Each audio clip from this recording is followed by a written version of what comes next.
Hi everyone, it's Sarah Archer, Recycling Coordinator for RRRASOC, your Recycling Authority.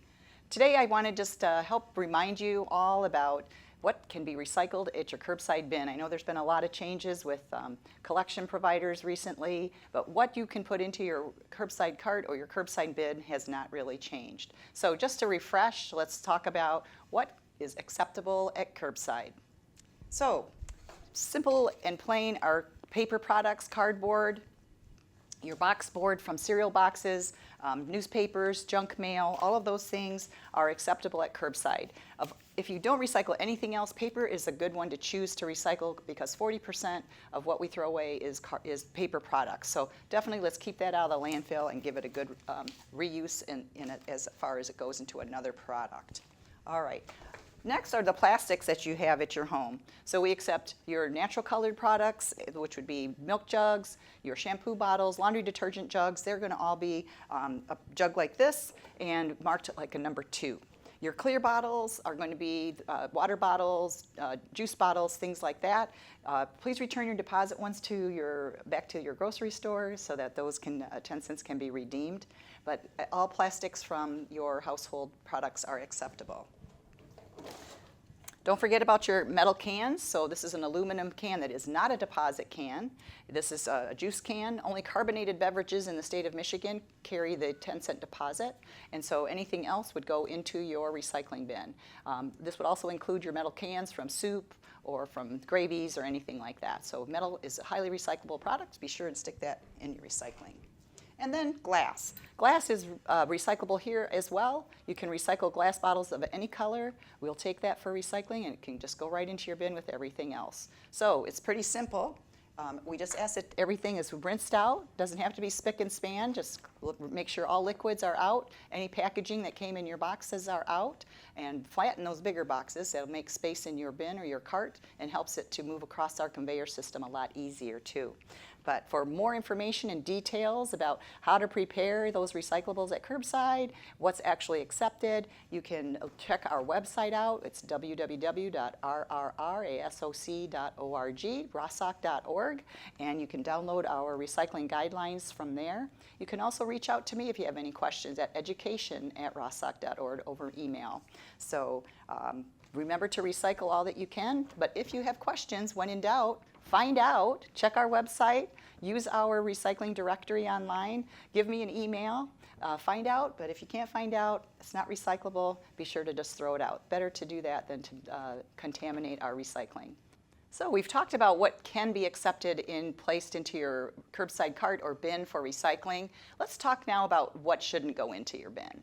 So first of all, it's really important to keep any household hazardous waste materials out of your recycling. And that's because when it gets delivered to our facility, that material actually gets placed on the floor from the truck. The trunk empties right onto the tip floor, and all that material gets mixed in together as it gets sorted out by the machinery and by people and by technology out here at our facility. And so those materials, the household hazardous waste materials, when they come into this facility, are going to contaminate and possibly bring harm to our workers here. So we definitely want you to keep those materials out. So what exactly is household hazardous waste? Well, those are going to be the household chemicals that you use in and around your home. And so let's start at the kitchen. In your kitchen, you might use a drain cleaner. You might use some types of cleansers that are a little bit toxic in nature. Anything that's unused and in a liquid form would be considered household hazardous waste.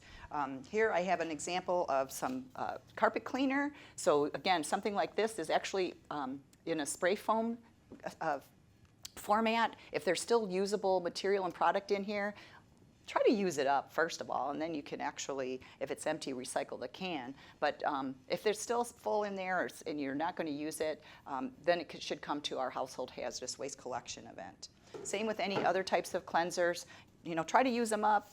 Try to share them maybe with friends so that they can use them up for you, but definitely don't put these full containers in your recycling cart. It's not a good idea to run them down your drain either. It's best to take it to a household hazardous waste. We don't want all of those toxic chemicals in our wastewater treatment system either, so be sure that you keep them, if there's still contents in there, use it up or bring it to our household hazardous waste collection. Another type of cleanser that was used for cleaning cabinetry, this might be used in your kitchen or around your home. Paints, stains, everybody asks me about latex paint. Latex paint is actually water-based, and so it can be safely disposed of with your regular trash. The key to that, though, is it has to be in solid form. So it can't go out as a liquid at curbside. It will just, imagine, make a mess as the trucks are compacted, getting that paint all over your streets. So it has to be solidified, and you can do that by putting some solidifying cat litter in there, like the clumping cat litter. It can be mixed in with the paint. You could also buy a solidifier right from your hardware store that can also be used to make that paint hard. Once it's hardened and solid and not in a liquid form anymore, you can place that with your regular household trash. That can might be metal, but we don't want it with any paint in it in the recycling. And so again, if it's still got paint in there, it should go with your household trash. Medications are something also that's accepted as household hazardous waste. So we can bring those medications to the events, make sure that any containers have your private information off of there. In and around your garage, you might find some old gasoline or perhaps some cleaners and things like that that you might have used with your automobile or with your mechanical pieces in your garage. Pool chemicals, garden chemicals, all of those are considered household hazardous waste and are accepted at our events. So just to remind you, we do have our final event for this year coming up on the last Saturday of this month, on October the 26th, I believe. Can I double check my chart here? It is October the 26th. It's here in Southfield at our facility right here at 8 Mile and Evergreen Road.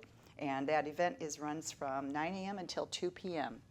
So we will accept all of those types of materials here. Also that day we'll accept electronics and materials for our simple recycling company, which accepts household products and textiles like clothing and bedding materials. So those are an explanation for you. If you're not certain about something, if it's household hazardous waste, again, you can check our website. We have a recycling directory on there that's got an online search tool that you just type in the product and it should help you to know how to properly handle and dispose of it. Okay, let's talk about another type of hazardous waste that is really important to keep out of your recycling bins, and that's batteries. So your standard household batteries and your button cell batteries, these don't belong in your recycling bin. We do accept them for recycling at our household hazardous waste events, so you can collect them up and bring them to one of our upcoming events. But I do want to make sure that you understand, again, about the dangers of these and how they cause fires in our facility. Let me just show you an example of a couple of batteries that have come through our plant and actually ignited and caught on fire. These are rechargeable batteries. The lithium batteries are especially dangerous in our facility.